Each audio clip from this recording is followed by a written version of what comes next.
Good morning, good afternoon, and good evening, everyone. Welcome, and thank you very much for joining us today for this webinar on leveraging the IMO Net Zero Framework and NDCs, Waste to Fuel Pathways for Sustainable Shipping and Fisheries. This session is co-hosted by the Council of Engineers for the Energy Transition, also known as the CEET, and the United Nations Trade and Development Organization, known as UNCTAD. My name is Liz Nelson, and I'm a program manager at the Sustainable Development Solutions Network, and I work with the CEET. To get us started, I'd like to share some quick background information about our host organizations. So the CEET operates under the auspices of the United Nations Secretary General as a global high-level body of engineers and energy systems experts contributing to the UN Secretary's goal of building a coalition to achieve net zero emissions by 2050. The CEET is co-chaired by the United Nations Industrial Development Organization and the UN Sustainable Development Solutions Network. And the United Nations Trade and Development Organization was established in 1964, and its objective is to help developing countries participate more equitably in the global economy. And its work can be described by three words: think, debate, and deliver. So we are joined by a fantastic group of speakers today, which we will be getting to very shortly. But before we get into the stage setting section of our agenda, I want to share the full session agenda and a couple of reminders for everyone. So for our agenda today, we'll divide up this session into two sections. The first will be stage setting, and we'll introduce how the IMO's new net zero framework can support decarbonization for shipping and fisheries. And then we will flow into a discussion section, which will dive a little bit deeper into those topics, talking about how a just transition can happen for both sustainable fisheries and shipping practices as well. In the end, we hope to have a Q&A session. So the chat box is available to everyone, as well as the Q&A box. So we'll be monitoring that throughout our session, and we hope to have some time to discuss all of your questions as well. And then one quick last note is that this session will be recorded, and the recording will be available to watch afterwards on our SDSN YouTube channel, and we'll be sharing it with all registered participants as well. And with that being said, I'm very happy to hand the floor over to Ms. Samita Severa, who is a professor at Cornell University and one of our esteemed council members as well. So Samita, over to you. Thank you, Liz. And let me also welcome everyone, the panelists and the public that is with us today on the seminar on leveraging the IMO Net Zero Framework and the NDCs, Waste to Fuel Pathways for Sustainable Shipping and Fisheries. As Liz introduced me, I'm a professor of systems engineering at Cornell and a proud member of the CEET. And here, together with my colleagues, we are going to put together a very rich seminar. So whether you are an expert or is still new to the topic, I'm sure you will get a lot of food for thought from this webinar. We are building momentum to COP30, which is around the corner. More than ever, with the political landscape we have today, we need to join forces and not let climate action slip away, because the time is now, and we have a very short window for action. I will not delay the start here and call Ms. Regina Asariotis, who is the Chief of Trade Logistics Branch and Policy and Legislation Section at UNCTAD, to open this panel this morning. Thank you. Regina, please. Thank you very much for the introduction, and thank everybody who is participating in this. I have to admit, my role is very limited. I have been asked to start everybody off with a brief overview and description of the net zero framework, which is going to inform the further discussions. So the reason why this merits particular attention is because of the state of play at the IMO, which is still not clear. And it is something which we in Trade Logistics branch have covered as part of our annual flagship report, one of the flagships of the organization, the Review of Maritime Transport 2025, which we launched on the 24th of September, so very recently, and we've covered this in the chapter 5. So I'm just going to speak a few minutes about this and hope this will be useful for the discussions ahead. Let me just get up share my screen.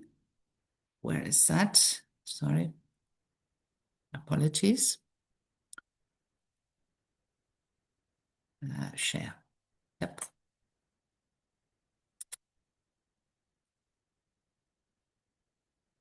Can you see my screen? Yes, but it's not in full screen. Not in presentation mode. It's just very, very quickly. So let me just begin.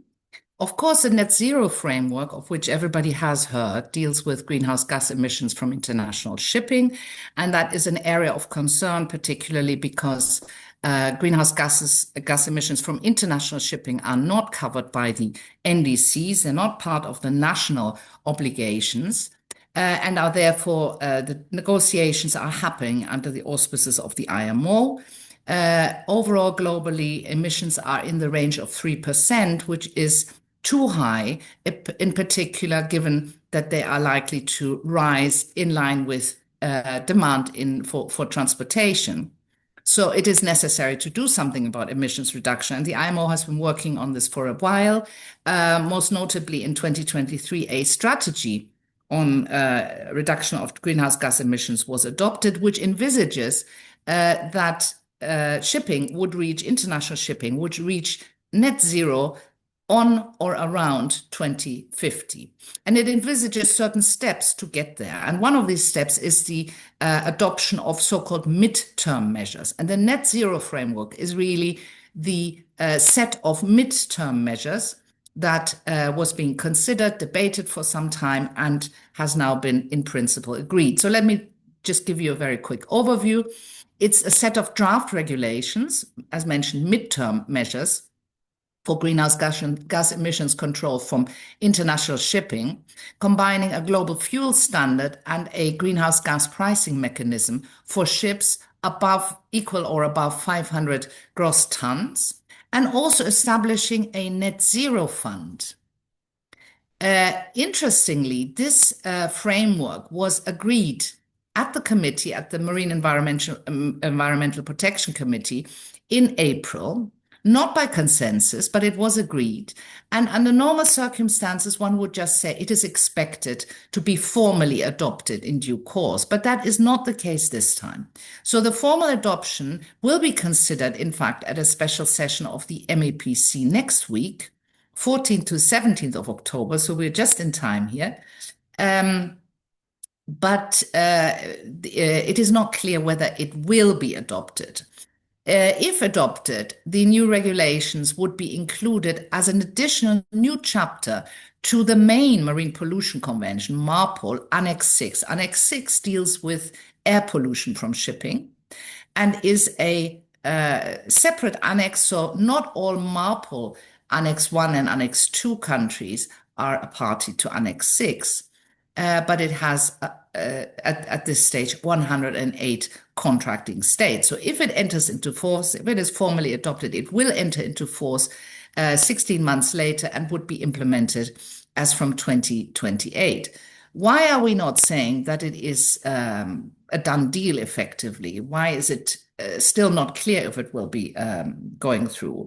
The situation is as follows. I already mentioned it was not agreed by consensus, but by a majority, by a clear majority at the MEPC committee. And under MARPOL rules, the same countries would, of course, normally vote at the formal adoption in the same way. And under MARPOL rules, unless it's a very effective mechanism for entry into force of regulatory changes. So regulatory changes will enter into force unless countries object. Certain number of countries, at least 30%, or one or two countries, the combined tonnage of which is at least 40%.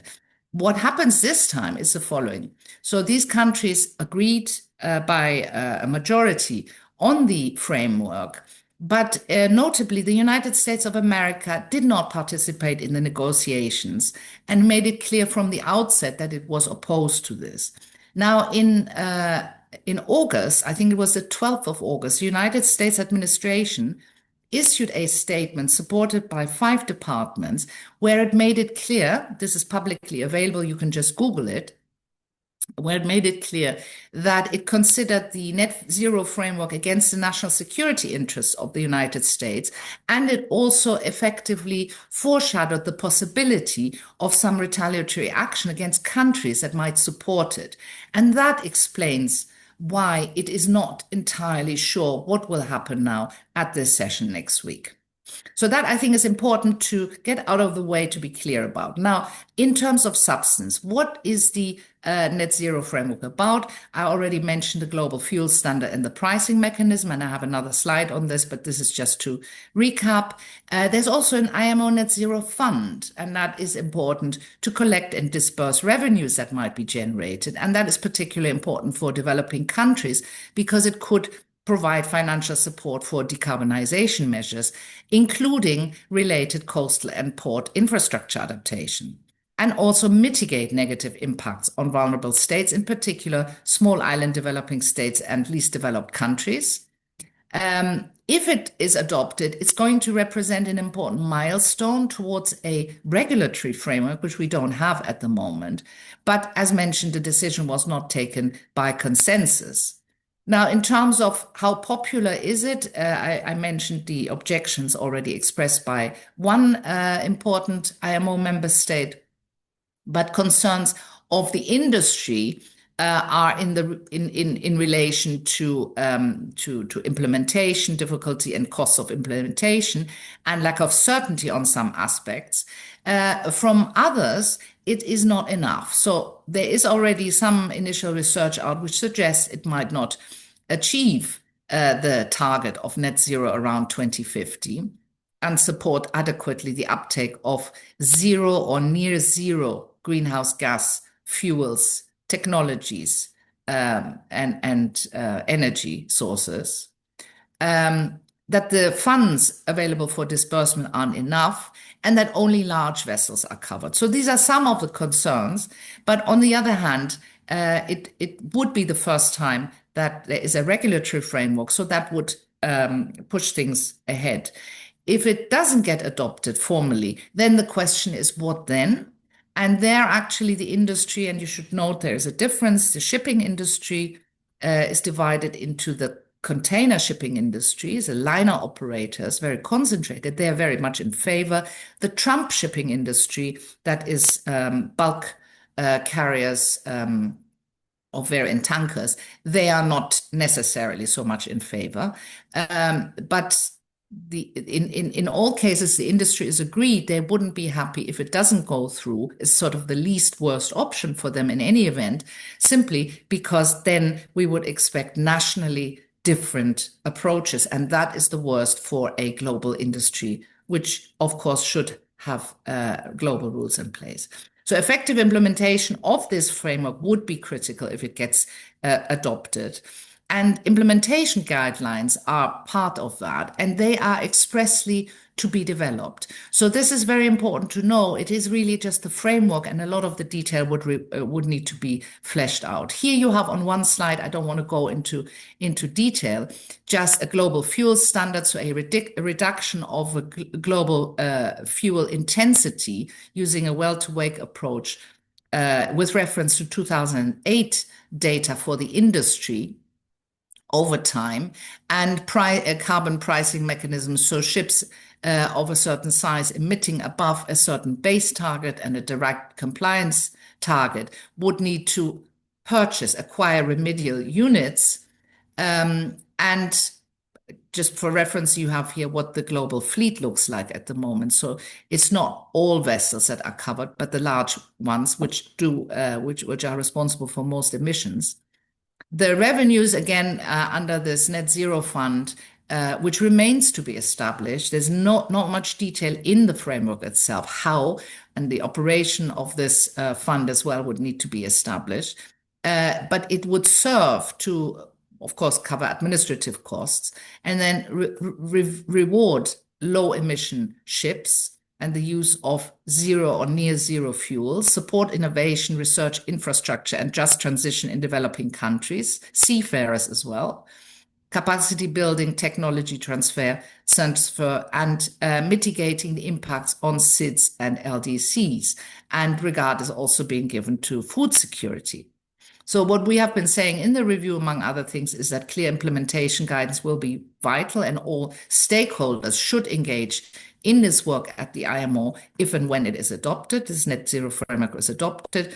And in due course, contractual model clauses could help with implementation. And here you have another few policy considerations. The first I have just briefly referred to already. Implementation by way of integrating this into commercial contracts, and industry association could play an important role in this. But also there is an added aspect which deserves highlighting. The net zero framework, of course, seeks to encourage, enhance, promote, facilitate the use and development of low carbon fuels. But what mustn't be forgotten is that the carriage and use of any new fuels will also pose important risks. And in many cases, this will be both pollution, as is the case with other ship fuels, but also personal injury, because many of these potential fuels, let's say methane and ammonia, are potentially highly toxic or flammable. So there could be personal injury cases. And we've got in the review a little overview of the existing liability and compensation framework, and none of this is really covered. So either it's only the use, but not the use as a propellant, but not the carriage of these materials is covered, or it's not covered because it's not based on hydrocarbon, or it's not persistent oil. So there is an important need to adjust the legal framework, and the IMO Legal Committee has started this process by reviewing the suitability of IMO liability and compensation regimes with respect to alternative fuels. And again, we are encouraging all countries to actively engage in this work, including, in particular, of course, the most vulnerable countries, coastal developing countries and small island developing states, but also IGOs, NGOs, industry, and seafarers representatives. And that is really all by way of background, because I don't want to take too much time. You can find more information under this link in our review of maritime transport. Thank you very much. Oh, that's great. Thank you, Regina. This was fantastic. This was really a very important backdrop and compressing so much, such a long process in a few minutes in such a wonderful way. I'm sure the questions are piling, but we will save them for later. And I think I would like really to pick one of the things you mentioned, which is this is a global industry, and it cannot be a problem that cannot be solved nationally. But it also has a lot of relationship with other issues, and that we can leverage upon. And this is what the next speakers are going to cover. And I want to invite Mr. Alessandro Sanches Pereira, the head of the Instituto 17 in Brazil, also a CEET member and associate researcher in Curtin University in Australia, who's going to tell us a little bit on the links with the SDGs that we can expect from a work in the maritime sector. Alessandro, please. Thank you, Professor Semida. It's a pleasure to be part of this webinar and see so much brain power in a room to discuss such an important topic. I'll start sharing my presentation. It's very brief.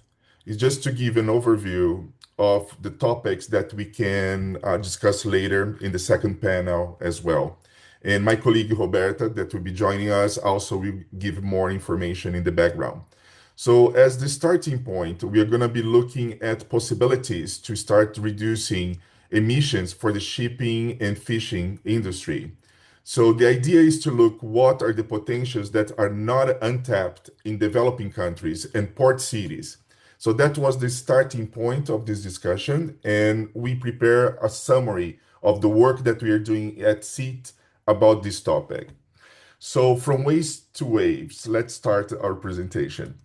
So how we can look at waste and how we can bring that as a fuel. So the most of the topics that we are covering here will be looking at organic waste and see how that can be converted not only at fuel, but also as fertilizer, and see how that can also have synergies in providing sanitation services for those who doesn't have it yet. So if you look at biogas in this process, we can convert biogas and purify it into biomethane. That's an important fuel, and that can be liquefied in this form and be used for shipping and fishing. So our starting point was looking at what is not being available right now, that sanitation service in many developing countries, and how we can use that fraction to produce this fuel. So we are looking at challenges that can become opportunity for clean fuel opportunities. The triple impact that we have on that is we have improved sanitation, we can have methane mitigation from organic degradation, and maritime decarbonization, which goes hand to hand with IMO is targeted as the zero strategy. But we have these two sectors that's quite important to separate, fishing and shipping. So we need two rule books for that. So the first one is a global sector that needs to be regulated and into IMO and needs a coordination for carbon pricing, accounting, and life cycle accounting. Fisheries is a national level important sector that is linked to the livelihood of the people in that nation.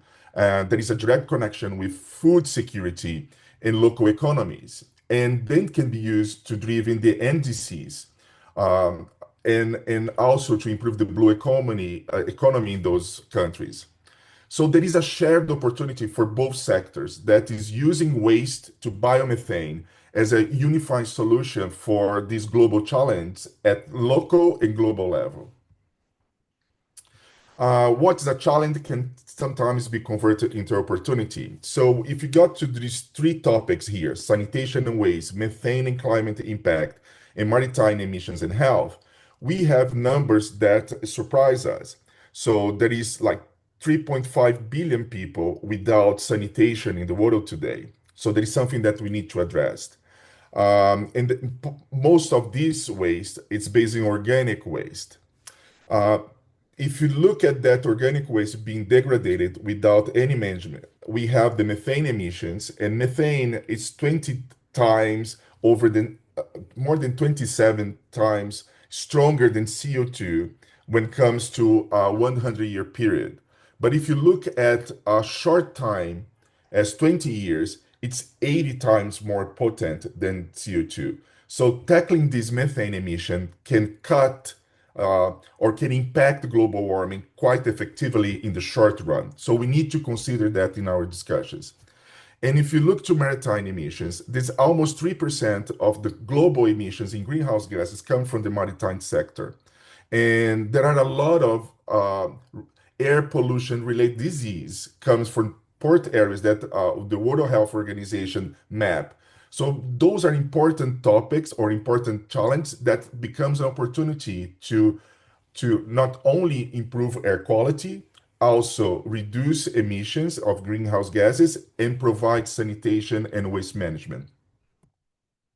So if you're looking for the pathway, so waste from waves now, we need to look at the feedstock that's available. So we have in developing countries, you're going to have sewage, organic waste, and agricultural residues, because the majority of the countries in developing world are agricultural based. So there is a lot of feedstock there that can be used not only for materials, but also for fuel. The process that we are looking at is anaerobic digestion that's going to be converting the material into biogas. This biogas will be upgraded and liquefied to bio LNG. And then can be used to power ships and fishing vessels. The co-benefit that we have here is not only provide sanitation to those who doesn't have sanitation services, but we can have a byproduct that is the digestate that can be used as a biofertilizer. And then we have here the circular nutrient cycle back in the system. So we can also improve agriculture in those countries. And I think the most important thing to say is a proven technology. It's already happening in Brazil, China, EU, and the US. So something important to us also is how bankable are those technologies and trust how much trust we can have on those technologies to provide this type of service. So one example that we had, where we were looking at CEET at Lagos in Nigeria as an example for us. My colleague Roberta will go in details of that, but just to give an overview, only 5% of the sewage is covered by the municipality there. So there is a huge organic waste potential there. If you look at a target of 30% of reduction of these methane reductions in Lagos, we can provide fuel for around 80 to 20 ships. Depends on their routes, on their distance that they need to cover. So a takeaway that you can get here is this situation is not unique to Lagos. So there are other port cities in developing world that could benefit for the same strategy, like Jakarta, Mumbai, Manila, and Accra. So one insight that we can get is it's really important for us to look at a just transition. So when you talk about energy transition or emission mitigation, we need to look at the people has to be benefiting from this transition. Otherwise, we are again letting part of the population away of the benefits. So looking at waste management as a source of fuel, we can include informal waste workers in the system. Uh, we can close dump sites. We can improve access to sewage treatment plants. We can transition informal waste pickers to an organized group, and then we can solve the problem of large generators like markets and restaurants. And also looking through this process, and something that we can see here happening in Brazil is we can improve the local fabrication of biodigesters, which can create jobs and also develop a new supply chain. So one lesson that you can get for this is we need to tailor the technology to the reality where it's going to be implemented. We need to understand the business models that we can have in that region, and include in the plans the local realities and local stakeholders because they need to have the ownership of this process. The second side that we have is a little bit related with policy, regulation as an enabler, but have a circular economy as the pillar for this discussion. And then we are very thankful to have an expert here, that Professor Atik, that's going to be joining us later, that can go in more details with this. But what we have to look at here is we need to create a system that can enforce this type of thinking and system thinking. So then we can move from dump sites to circular systems. And then we can organic waste diversion targets. We can have standards for landfill, biodigester, and methane capture in those systems. We can provide a renewable fuel, and then we can even look at the fiscal incentives. And one important thing is we have a transition from informal workforces into a more organized and strong system. So regional relevance is very important. So we need to see how are these reforms viable in different parts of the world. So we need to understand that how it's going to be happening in Africa, South America, and Southeast Asia. The third thing that we can have as an insight here is the alignment of stakeholders, and sustained coordination. The projects must involve government organizations. That it's important to have the countries looking for those possibilities to be part of the decision making. And then we need to include environment ministries, energy ministry, and other structures in local governments that can benefit for this, because all of them can participate in the decision and they all of them can benefit from this. It's very important to define roles in the early stage, who is going to be responsible for what during this process, and also have task forces to consolidate the sustainability of those decisions, and also to facilitate coordination among different agencies and stakeholders, because it's different for a ministry that is dealing with environment to start dealing with energy at once. So we need to have a coordination for helping this, and that will rely on continuous dialogue. So it's an ongoing process, but it's a very participative process to move from waste to fuel. The other insight is very important to build local capacity and share knowledge, especially between South-South collaboration, because the realities are closer, the challenges are much similar, and the experience can be shared in a more fruitful way. And that will need not only regional alliance for tackling this, but looking at playbooks to have an idea for how digistate markets will work or how community engagement will happen. And South-South collaboration can really benefit from this. And it's always necessary in strong international agencies cooperation, especially for supporting training toolkits. So that's the rule of CEET, IMO, and UNCTAD in this discussion. So when you start looking for this just transition and the SDGs synergies, we have more than half of them is already directly impacted if we follow this pathway. So we are not only dealing with climate, but also we are covering a cleaner production. We are creating jobs. We are also food nutrition that indirectly will be benefiting for that. And it's very important for us, if you're looking for sustainable development, we need to have these guidelines to see the impact of each one of the projects that we are proposing. So being short, to give space for other ones, I'm going to be concluding here for a call of action. So it's one system, but there is a many wings, and we start looking at waste valorization as a provider of fuel and energy transition. Global shipping needs a unified rule, and that's what we have been discussing since the opening here. And local fisheries need to be inclusive and have affordable clean fuels to change. So, and together, these can achieve sanitation, renewable energy, and fulfill the just transition goals. And the closing remarks is to questions that we need to solve, or not, we don't need to solve this in this discussion today, but something to keep in mind is what are the policy levers and partnerships that can accelerate this process, and where South-South collaboration or cooperation can make a grand impact.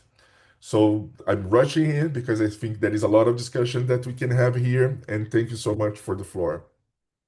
Thank you, Alessandro, for bringing this very concrete example of how we can make a connection between other needs for SDG to achieve SDG goals with a link with the IMO activities. Fast forward, let me invite Ms. Roberta Seni, Head of Biofuels at the Maersk Mc-Kinney Møller Center for Zero Carbon Shipping in Denmark, and also a member of CEET, who is also going to share important insights, not least from a brief that the CEET produced a little while ago, and that remains very, very relevant in the context of implementation of IMO goals. Please, Roberta, the floor is yours. Thank you very much, Semida, and thank you all for attending this webinar. We're really very excited to show these results to you. So what I've done in my presentation is to basically go quantitative on the results for the Lagos study. Let me share my screen, and you will see what the numbers actually show. Please let me know if you can see my presentation in presentation mode. Yes, it looks perfect. You just might want to hide that you're sharing your screen, the little button at the bottom. Thank you. So this study was specifically made for the city of Lagos for a number of reasons, both the importance of the city for the shipping world, the background of being an oil and gas country and having a lot of infrastructure, and some and very important studies being made for Lagos specifically on the topic of methane emissions and waste. So I will have to rush a little bit through my presentation, as often I have a little bit too much with respect to what the time allows. This is a slide that was provided by the IMO that describes the basic of the net zero framework. The slide is full of information, and I will not be able to cover all of them. On the y-axis, you will see the GFI, which stands for greenhouse gas fuel intensity. It's the same thing as we see, for example, named CI score or emissions intensity in the European legislation. Basically, it tells how many grams of CO2 equivalent are emitted by a fuel throughout its processes of manufacturing and then combustion in a well-to-wake perspective per megajoule of energy contained by the fuel. The x-axis gives the year. So clearly you see there are two pathways for reducing emission. One called direct compliance is the toughest, and one called base target. I will go and highlight them with the lens. What are the important numbers here? The first set of important numbers concern the carbon price. So this tier 1, the direct compliance, and tier 2, the base target, are connected to a cost of CO2. So for the tier 1, we see that ships emitting more than what the direct compliance target asks us have to pay $100 per ton of CO2 equivalent of the ton of CO2 equivalent in excess with respect to the target. Ships emitting more than the base target, so we're in this range here, have to pay $380 per ton of CO2 equivalent in excess with respect to the targeted emission reduction. These are actually very attractive numbers that, as you will see later, can actually enable many of the pathways that are interesting here. Another aspect, and I will not spend words because Regina has been very eloquent about this already, is the promotion of a just and equitable transition.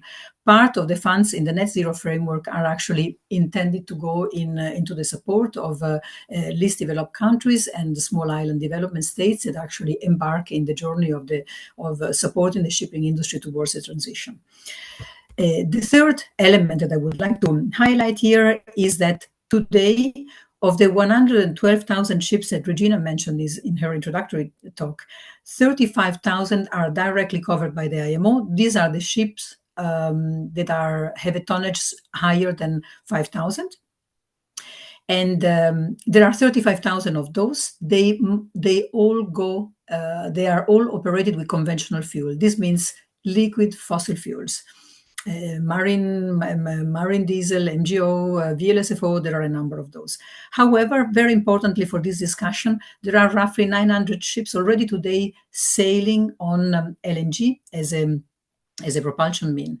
And this is very interesting because of the many fuels that are considered for the transition.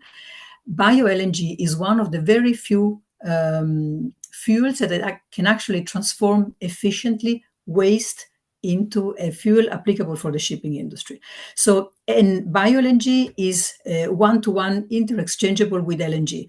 NG stands for natural gas.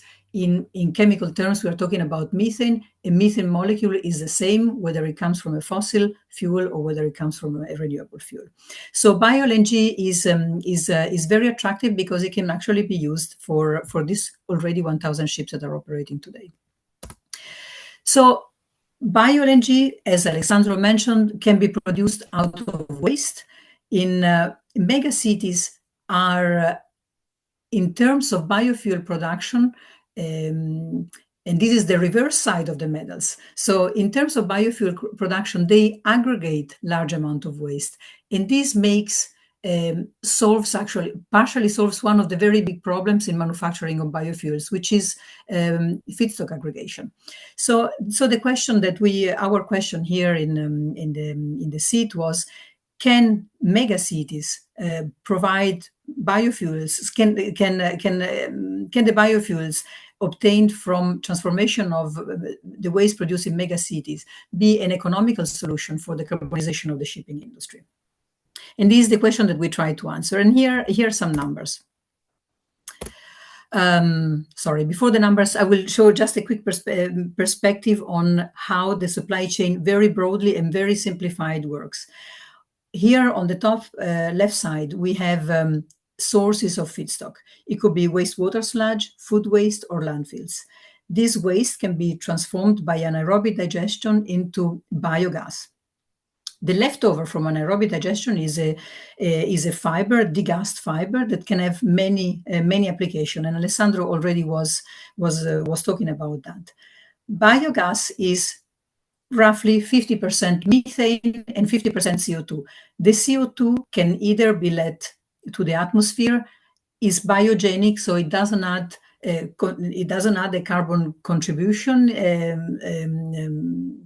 that is not recovered later in the short term. However, ideally, it is captured to be either stored or utilized. Methane is liquefied, transported, delivered to port, and bunkered on ships.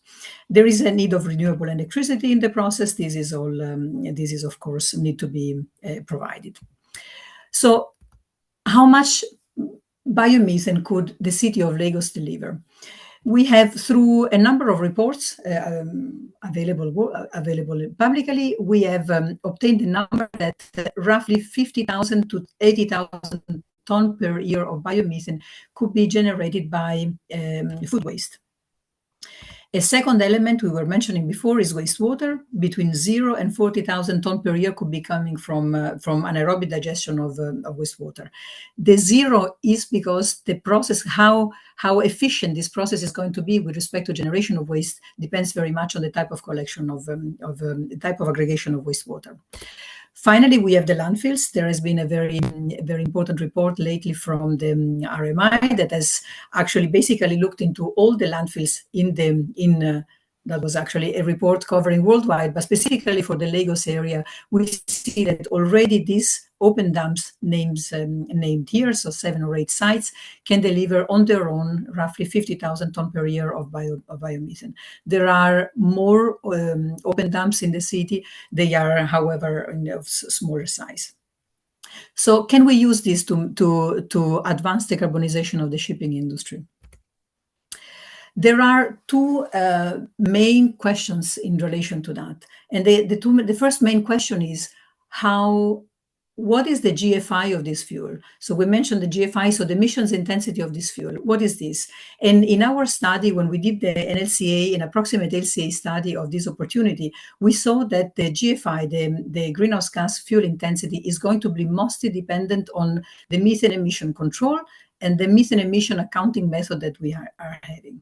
So what we saw is that there is going to be methane emission along the supply chain if producers and operators don't take the utmost care.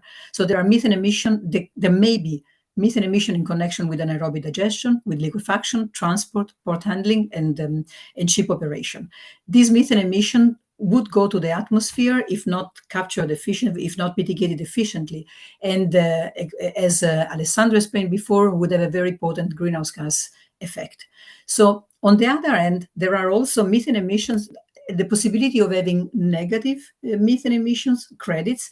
We said a couple of times before that all this waste left abandoned actually emit already methane to the atmosphere. So if the waste instead is used for the benefit of the process, basically we are capturing that methane from the atmosphere.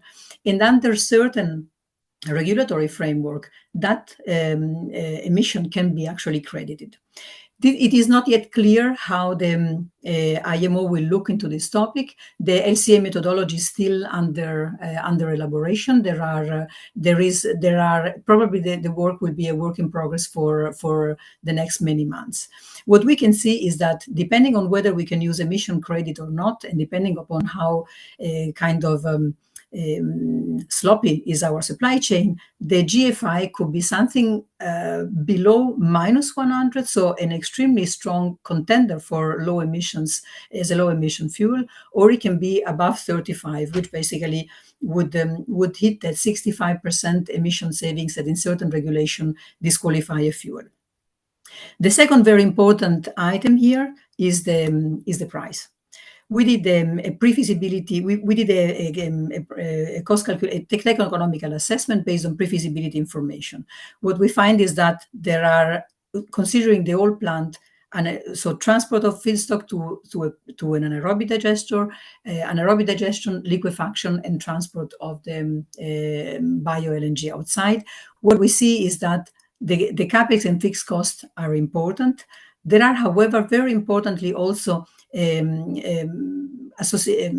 costs associated with the feedstock price in case it is sold. Most likely it will not have a price, but it will have a cost of transport. And similarly for the digestate, we will need to remove the digestate from the plant and deliver it to a place where it can be utilized. There are the OPEX elements are not very high. What is important is that here in this assessment we have not considered the cost of the cost or revenues for CO2 management. Looking at some average numbers that we have available for in the European context, some information from the Lagos, provided from the Lagos city with regards to cost of transport, information that we could gather from Brazil, we have assessed that the cost of manufacturing of bio-LNG from the Lagos city waste could be in the range of between $800 and $1,500 per ton. There are uncertainties here, though, because being this very strong, very high cost element, the feedstock transport and the digestate transport and price are actually affecting this assessment very strongly. So this is something that we will have to going closer to how the digestate, for example, can be valorized. Can it be sold? Is this a clean digestate? Can it be sold as a fertilizer, or is it a dirty digestate and then it has to be disposed in a different way and perhaps paying for some additional post-treatment? All these are elements that we will need to assess in a feasibility study. Very importantly, we didn't assign any cost or revenue for the CO2 management. And this could also be a joker because CO2 is produced fairly clean in this system, and this CO2 could be sold either captured and stored for enhanced oil recovery, for example, or it could be sold for the production of CO2. We understand that in Africa, liquid CO2 can have a very high value thanks to the use in other sectors. So there could be also a help coming from sales of CO2.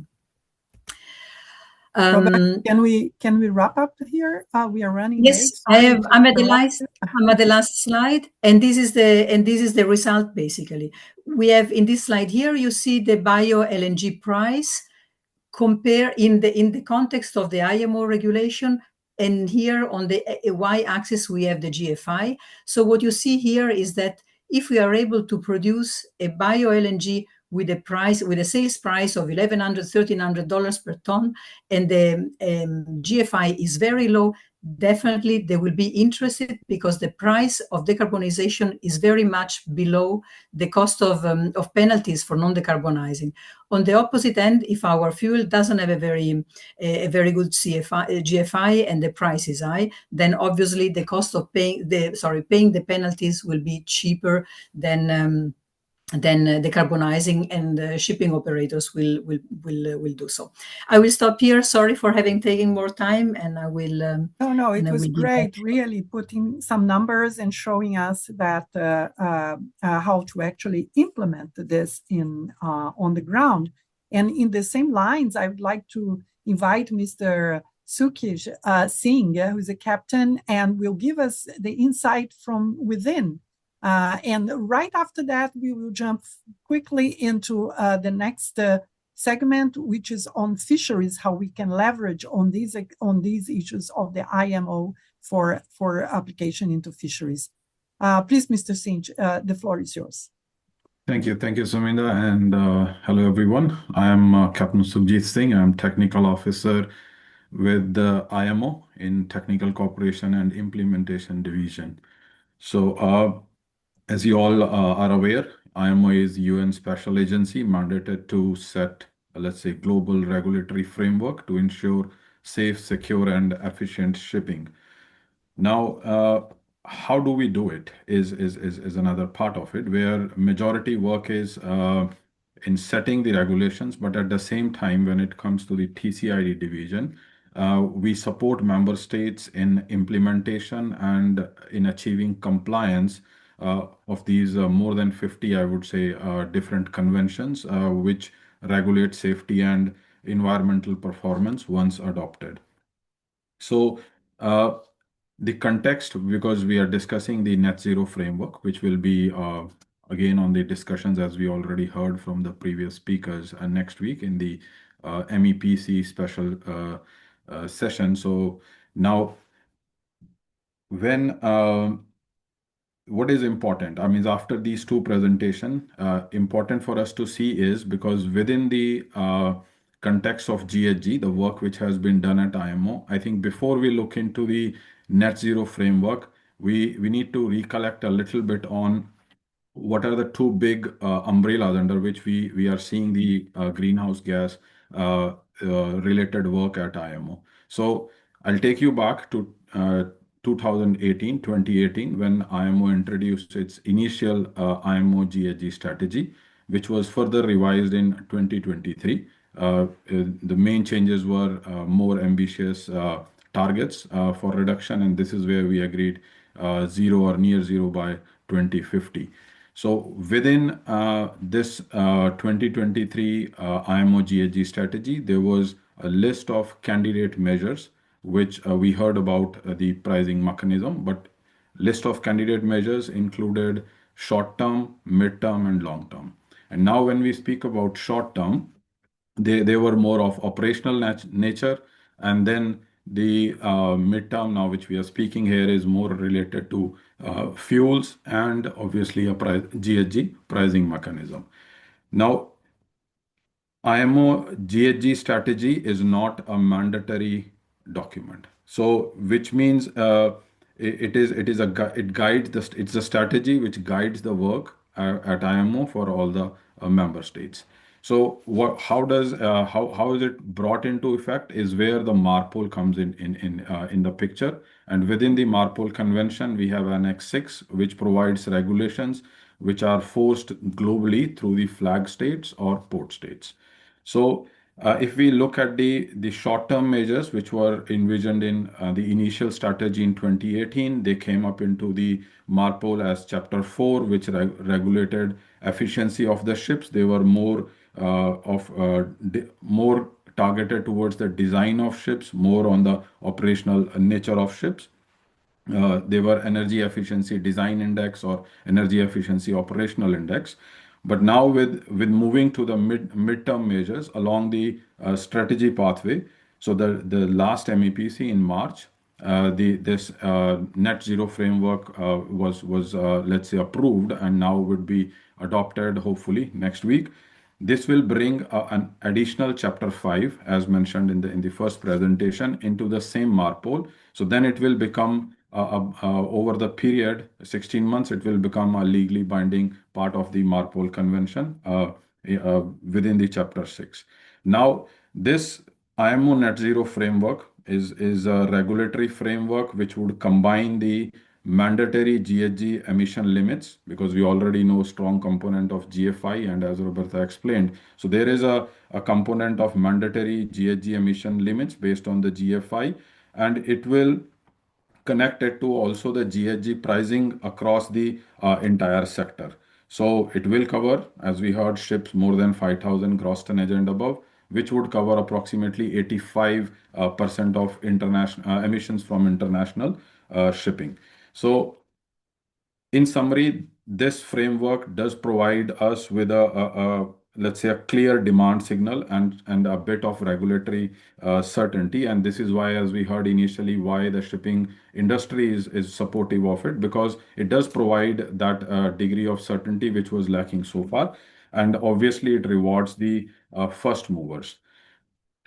Now, with that summary, I would like bring a little bit of connection between what we saw in the last two presentations now, because we are talking about waste to energy projects or bringing in circularity, or how there is because there is a challenge, but with every challenge there comes an opportunity, and I think this is what we are looking into here. So if this chapter 5 is let's say adopted within its regulations, so regulation 40 describes about how the net zero fund will operate, but regulation 41 clearly defines the disbursement of the revenue, so the revenues which are collected, how they will be used. And this is very reflective of what was also already a part of the 2023 IMO GHG strategy. So there is a clear indication there that it will be used to promote just and equitable transition in member states by facilitating environmental and climate protection or adaptation and resilience building, but within the boundaries of energy transition in shipping. So that is the connection which we need to make. So within the boundaries of, let's say, transition of maritime energy, we would say, so the component will go to reward the zero or near zero greenhouse gas technologies or fuels, but a component will remain to support the member states in this. So there will be an explicit support to promotion of technical cooperation and transfer of technology within developing states. Now, that component will not only cover, let's say, research and development let's say, new fuel options, but also help or facilitate information sharing, technology transfer, capacity building, including support for development of or implementation of national action plans to address GHG emissions from ships. So I'm again trying to bring the context to the previous two presentations. So what does this mean practically from a member state perspective? So for example, if I am a small island developing state, I already have an issue or a challenge with managing my waste. Let's say my landfills are already full, or I have no other mechanisms to manage my organic waste generation. So there is an option where we can explore together, and hopefully once let's say adopted, the funds coming in can support such an activity where we can work on pilots of producing energy from this waste, which will add to the energy mix of the port. So if I can share, we already did some feasibility studies last year supported by external donors within small islands, where we looked into the organic waste generated in the vicinity of the port or within the port, and how that waste can be generated, can be converted to energy, either hydrogen or methane, and then used into the port energy mix. And obviously, once such a pilot project works, it can be scaled up to provide that energy to the shipping sector. Or I mean, at the end of a day, it's not the how we use the energy, but majorly how we clean up our energy mix or the energy source which is provided. So from that perspective, I am very hopeful, I would say. And certainly, there will always remain a question that will this fund be enough to support this, or is this the right direction or not? But I can tell you that based on the experience when the initial measures were brought in on EEDI and the design aspects, or the CII, which we have, some of you might have heard a lot of in the discussions. One thing is very clear, that we have to start somewhere. We cannot wait to make every plan a perfect or any framework perfect before we start. So I think it's a good step, and there was a lot of discussion even during the last MEPC, that where we can use funds, and we are happy that the majority agreed that yes, there should be a part of funds which can go to the developing countries, which can go to the into research and development to support pilot projects or technology transfer. So all this is good, and hopefully this will provide us with the funds to support the member states. And now, how to get involved? I would say so within IMO. Each member state has I mean, we work with member states, but our focal points are usually the maritime administrations of the that member state. So you need to get in touch with your maritime administrations, and where they can make this request within the technical cooperation and implementation division, that if there is a need for a feasibility study, or there is a feasibility study is already done and it is positive, so how we can convert it into a pilot project, or even scale it up or replicate something which is already working well in some other parts of the world. And similarly, the other sister organizations, we are also open if you have an ideas where we can work together to support this energy transition, especially within maritime sector. So feel free to get into touch. So I'll stop here and open for any questions later on. Thank you so much. Thank you, Captain Singh. We have to move forward because we will have the half an hour for the other part of the session. Ladies and gentlemen, we're going to start the second part of the event, session 2, which is going to be focusing on the decarbonization of the fishery sector, with a particular focus on sustainable fuels, alternative fuels for this sector. While both sectors, shipping and fishing, use vessels for their activities, they are very, very different type of activities. Fisheries has a crucial role in food security, in livelihoods. The amount of animal protein produced in the case of fisheries is immense, especially for the poor in developing countries. Also, in the fishery sector, you have more than 60 million fishers, when in the shipping sector, you have only 1.5 seafarers. So the social impact and livelihood impacts and food security impact of the fishery sector and the aim to decarbonize will have much more larger social and economic impacts in the life of people, particularly in developing countries. Now, UNCTAD has estimated the emission of fishing fleets in about 0.5%. This is just 1/6 of if we compare with shipping, but anyway, is one area that needs to also contribute to the efforts.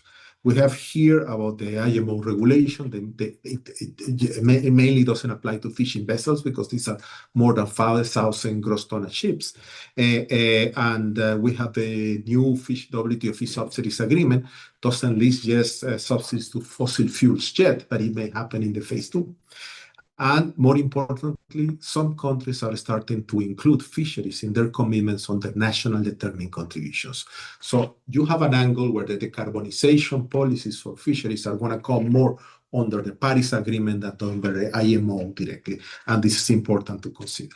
Now, we have several technological innovations. My colleague Claudia will go deeper, but we have green biofuels, hybrid engines, wind propulsion systems. Yet, these technologies and changes in vessels and infrastructure may imply significant challenges in terms of cost, technology, knowledge to use, capital, etc. Now, having said that, we always need to consider in the particular case of fisheries that there are two subsets, the industrial fleets that may be able to adopt better technologies and adjust in capital cost, but you also have the small scale fishers, which are usually poor in technology, poor in capital, and they have to sustain livelihoods of very poor people. So it's not necessarily the same group. Based on that, we have today a wonderful list of panelists. We have Mr. Atik Saman, CEET member and UNCTAD Senior Fellow. We have Mrs. Claudia Contreras, Economic Affairs Officer at UNCTAD, and we will have again Roberta. So each of them are going to provide some comments on what can we do in the fishery sector and how we can enable a just transition towards decarbonization. Dear Atik, the first two questions for you are, which are the main technological and infrastructural challenges facing the adoption of alternative fuels in fishing activities in developing countries? And in this regard, what opportunities these technologies offer in this particular context? Atik, the floor is yours. Thanks, everyone. Thank for giving me the floor to actually share some of the thoughts. Actually, I had a presentation, but I think better because of the time constraint, maybe share some of the initial thoughts in this regard.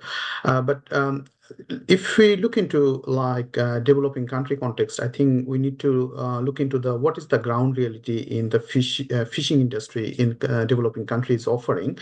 And you already mentioned, David, that the fishing industry in developing country has mostly driven by small scale and also often informal fishermen, and they have a significant challenge. One of the, I think, biggest challenge they are facing at this moment is because most of this coastal area is already impacted by climate change and also sea level rise, and also there's a significant challenge in terms of infrastructure as well.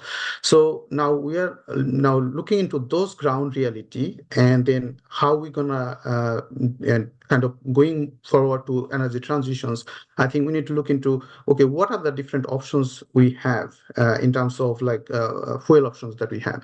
I think our colleagues Robert and Alessandro, they mentions about for shipping industry like a biofuel focusing on organic waste, and mainly for from like organic waste from municipality or urban settings. But there are different other alternatives that that should come in place in this area, and it could be seaweed, one of that example, algae, for example, hydrogen, and so on and so forth. But now looking into the capacity that those developing country and fishing industry is currently holding, it doesn't have that skill set, technological development, as well as the capacity they're having. So this is the technological adaptations and innovation is one of the biggest challenges that fishing industry would have, and also like how to integrate those technology into the vehicle itself, like the vessel, and that adaptation would be another challenge, I would say, in developing country context. And also, I think Regina mentions about the safety, how we're gonna ensure the compliances of or adoption of those new technology will ensure the safety and also compliances in these in the area where there's issues with the compliances and also the investment and also the capital and so on and so forth. And overall, I think one of the biggest challenges that developing country and fishing industry would have is the finance, and who would actually finance this sort of transitions. And also, when you talk about the energy transitions or decarbonization in fishing fleet or the shipment of the shipping industry, so the added cost, who will bear that added cost?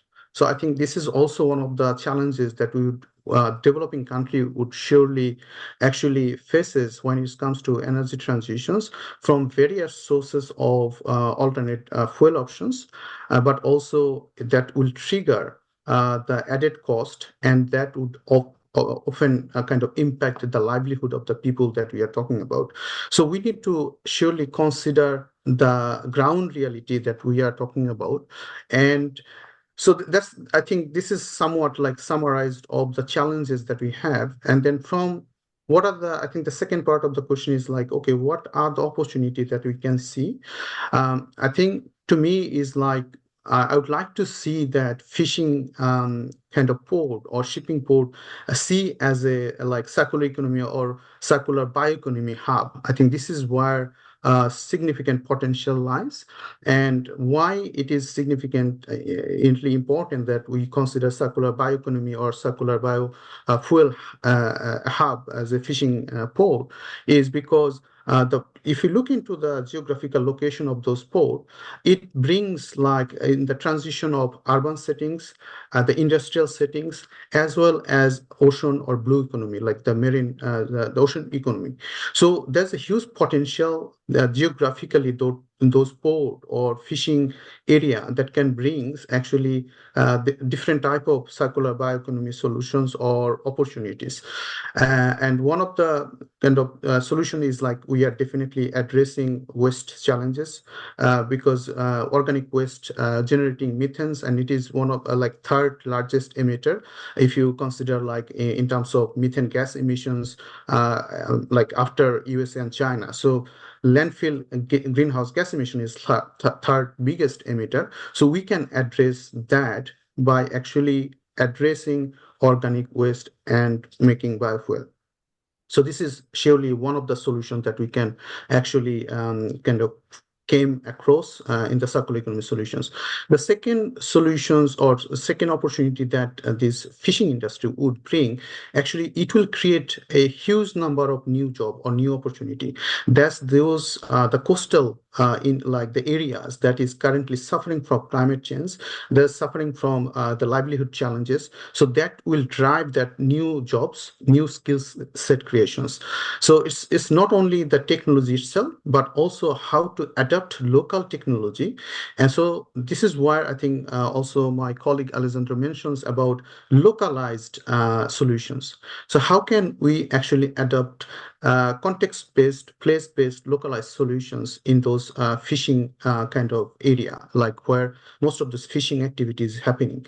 So that we can take that area as a, like the circular economy and biofuel hubs. I think this is one of the opportunity that it would be bring forward. And also in terms of like the whatever the technology that we have, I can provide one example. In Bangladesh, for example, we already have like CNG or LNG type of vehicle that is very popular, widely used in transport sector. But the same technology can be applied, as our previous colleague mentions, in small boats. Like that is the main vehicle for the fishing industry. So it's only required the existing technology or the equipment or technology that is already available for another sector, like transport sector, to apply in the fishing industry, like small boats, for example, because we already have infrastructure for CNGs, we already have LNG infrastructures in Dhaka, for example, in Dhaka, Bangladesh. So how are you going to actually apply or kind of transform this or adopt those technology in the shipping industry? And this is where I think the technology transformation is surely needed. My colleague mentions about South-South collaborations, and I also believe there's a North-South collaboration in a ways like when technology is already proven in developed country, how that technology can actually transfer to developing countries. And this is where I think that the UNCTAD has a greater role in terms of like how the trade and different side of support mechanism help these technological transformations and adoption in the fishing industry. So I'm not sure, like I'll stop there, but I'll come back if there are any additional questions. Thank you, Atik. Very useful. Now we're moving to my colleague Claudia. Two questions for her. First, to what extent is the energy transition in the fishery sectors reflected as a priority in NDCs? We're talking about a different framework. And second, which are the most viable pathway to this transition, considering the role in food security, sustainable stock management, and livelihoods? Claudia, welcome, and the floor is yours. Thank you, David. So we know that for many developing countries, particularly CEET, fisheries are at the heart of the economy and daily life. They feed communities, they're important in terms of jobs and sustain local trade. But we also know, as my colleague mentioned, that is one of the sectors most exposed to climate change and one of the least prepared for the energy transition. So it's going straight to your question. So currently, the energy transition of the fishery sector is not yet so central in the NDC priorities for mainly CEETs and also for most developing countries. Of course, we know that this is only 0.5% of global emissions, that is might explain, but doesn't mean that it should be left behind in terms of the transition. We know that the new nationally determined contributions that are part of the Paris Agreement context, they require that the national plans for decarbonization cover all sectors. So all sectors should even they make an effort. We did look at from our data that we have collected from the NDCs, mainly in the fisheries and the ocean economy sectors, that countries do recognize the importance of the ocean in terms of climate commitments and decarbonization of fisheries. Is relevant, increasingly the importance for the main food exporters, but it's not their main priority. We look at the decarbonization of the fishing fleet, and here we look at the NDCs of the main seafood exporting nations. And we only found China and Vietnam really including explicitly energy saving, efficiency, and emission reduction measures in the commitment. This is looking at the measures that were available last year. So it would be very interesting to know what about the new upcoming contribution that these countries are submitting, that is not, the process is not yet finalized, but to see if the big producers and exporters are already taking into account this commitment of including all sectors. Other countries that are very relevant in the seafood exporting nations, like Canada, Chile, and the Russian Federation, and they were mentioning ocean protection, marine adaptation, but not directly decarbonization of the fishing fleet. Last year, we did another effort looking into the NDC, but CEET states. Then this will give us a different view of the type of fishery sectors here. We look at the ocean economy and fisheries in this context. We found there oceans is central. Of course, for CEET, they are very important in terms of adaptation measures. But we only found a really small fraction of measures addressed to mitigation. So 3/4 of the measures are all adaptation, and resilience, coastal protection, focus on those issues. Only around 7% they were energy-related targets. Well, this shows that the fishery sector is very vulnerable. Sea level rise, warming waters, ocean acidification. But there is opportunity to develop the mitigation side. And of course, most of the measures that we found in CEET, for example, are subject to conditional finance. So they cannot be implemented if the countries don't have the access to finance. So we do find for these countries in CEET that even though they don't have a lot of emissions, even though the countries don't have a lot of resources, but because of the importance in the social aspect, that should be considered, and should be considered also climate finance to support the decarbonization of the sectors. So when we talk about the most viable pathways for the transition, we need to see that the reduction of emissions needs to be balanced and has to be done with the goals on livelihoods and food security, on ecosystem health. It all needs to be balanced, particularly for CEET. The concept of just transition becomes central here. As David already mentioned, the sector involves 60 million people worldwide. So it's a big social impact, most of them in developing countries.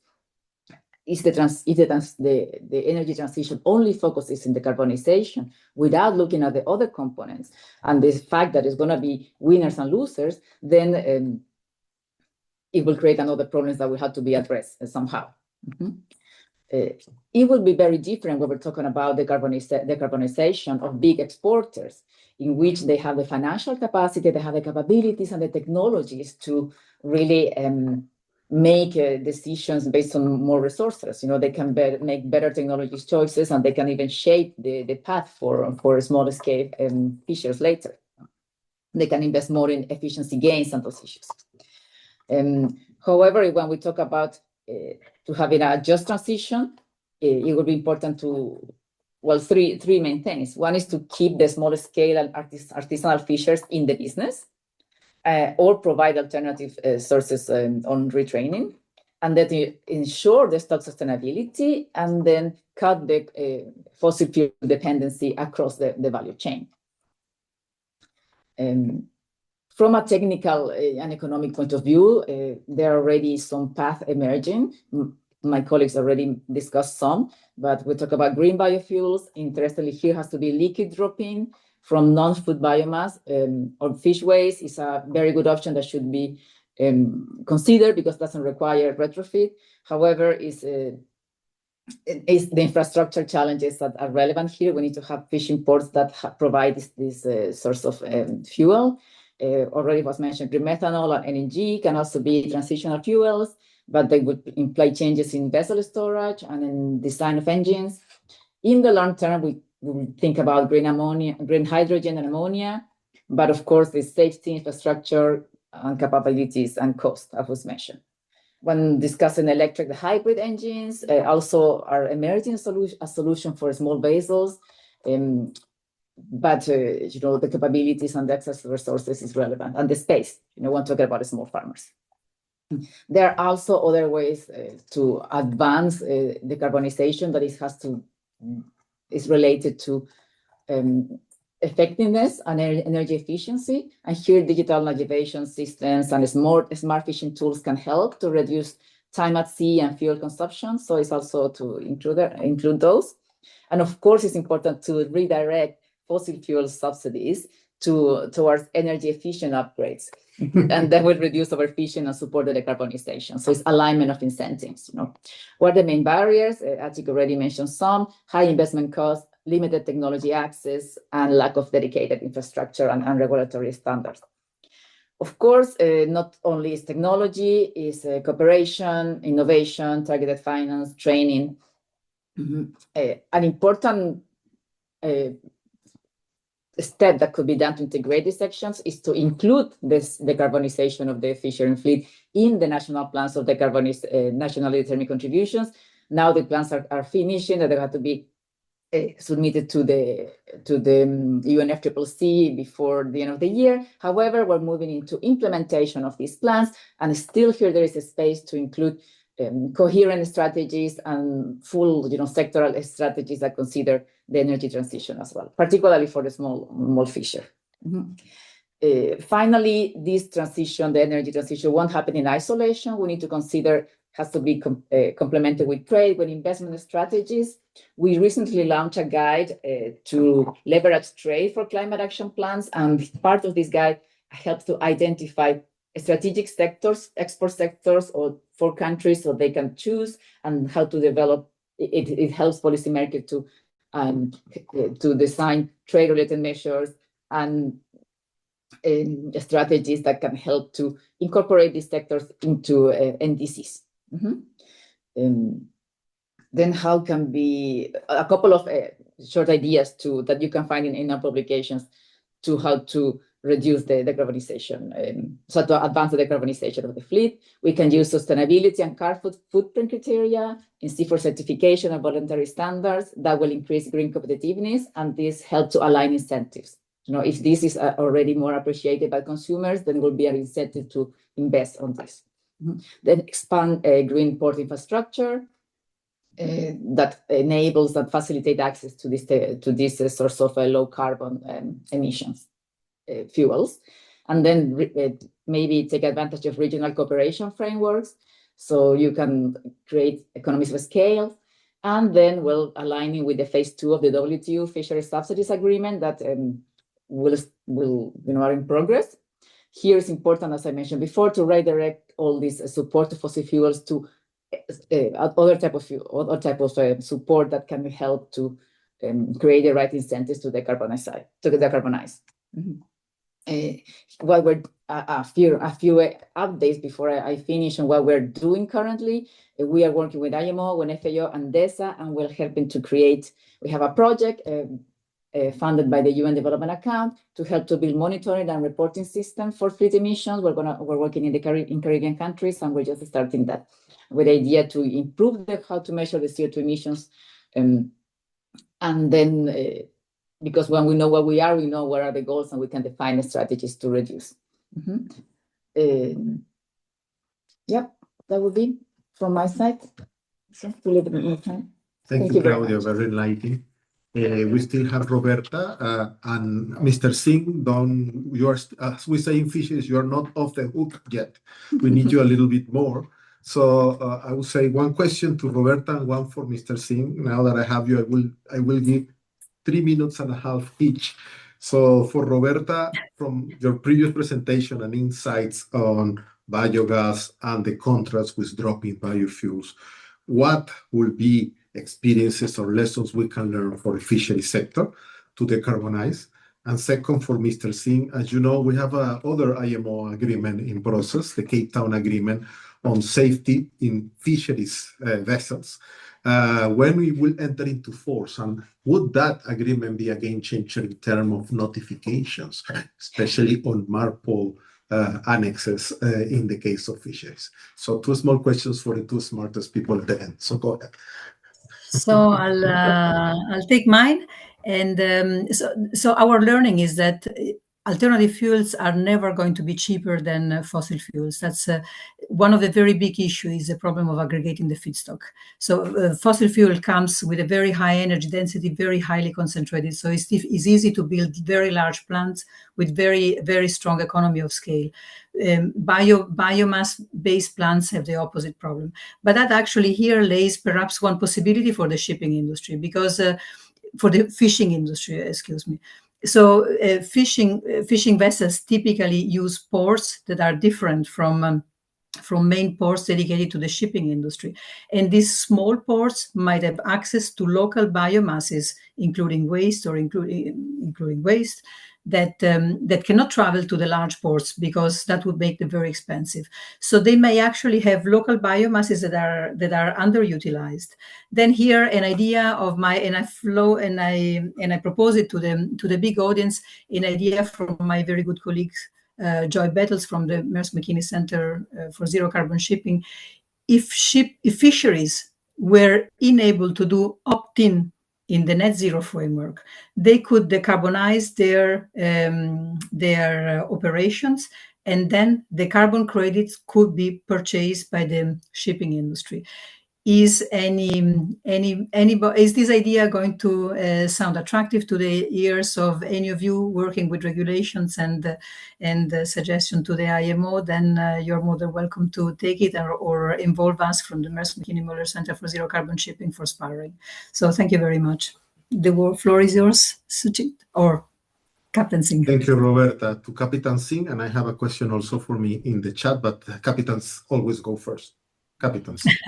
Thank you, David. Thank you, Roberta. So if I understood question, it was more on the Cape Town agreement and the intricacies with MARPOL. I would say that how it would. So how we see this is if we see why, I think it's very basic. We don't need to complicate it much, because when we're looking at the MARPOL is a different convention.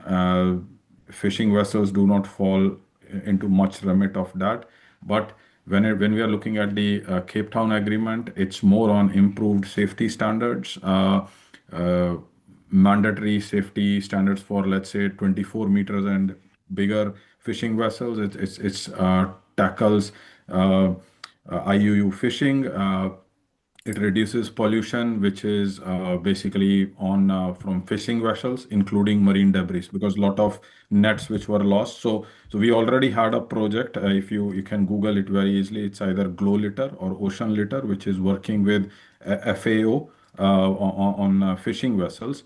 But when it comes into force, I think it is important for fishing sector, and commercially, international shipping has the convention when it comes to MARPOL.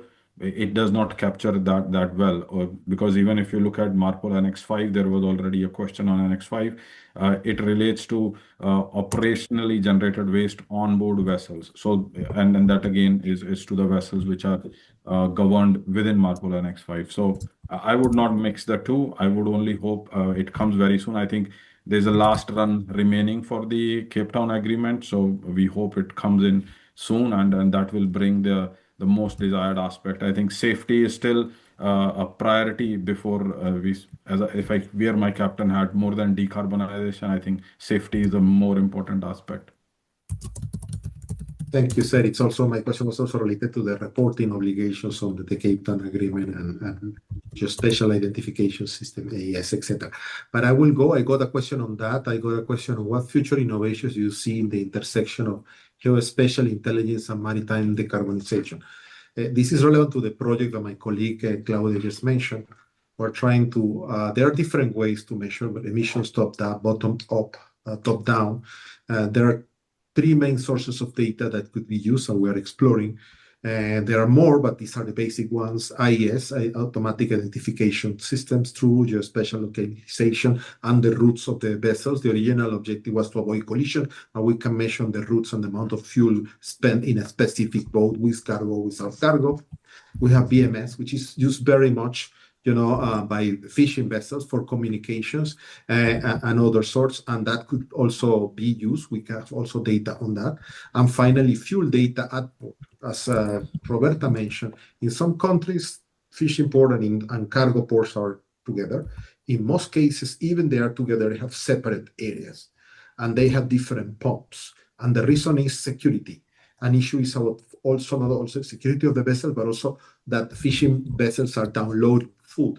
So they are subject to stricter safety, security measures, go directly into cooling facilities, cleaning, heads and guts, etc. So they have different mulchings and processes. Not all the time, but in most countries that happen. So we can measure fuel use in different pumps at different times. And on some countries are mixed, the fuel pump is the same for both vessels, type of vessels, but due to the size, the way they dock, etc., they tend to be separated. So we're going to analyze all these elements. We are also going to apply artificial intelligence. We have a software SIA with UNCTAD that we will try to put all this data and make the calculations to provide countries data to know how much emissions they generate in maritime transport, shipping, and in fishing, and we will try to go to cargo level and to capture level, so the countries can also do the footprint carbon of cargo and capture. But this is for the future. We're starting that. And with this, I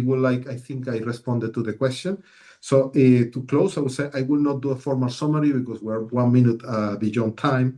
It has been a fascinating discussion. There will be a recording that will be available for everybody. We cannot put PowerPoints anymore on the website because of copyright issues, but they can be shared by the authors. They can be approached. Their emails or the contacts are in the web pages. But finally, we are clearly at a crossroad in addressing carbon emissions. We can see that there are different sources of gases, different sources of solutions, all have to be considered for both shipping and fishery sectors, and we need more international cooperation than ever. We are perhaps in a low historical time of international cooperation. We hope that this is a wave down, but we can take always the wave up. So thank you very much to all. It has been an outstanding cooperation with the CEET, with UNCTAD, but also with our partners, IMO, and all the great experts involved. Please stay tuned. This is just the beginning. We always have great engineers, great economists, I'm a lawyer, nobody's perfect. Always happy to help you. Have a lovely day and keep following us in social media. Put a lot of likes. Thank you very much. See you soon. Ciao. Bye. Thank you.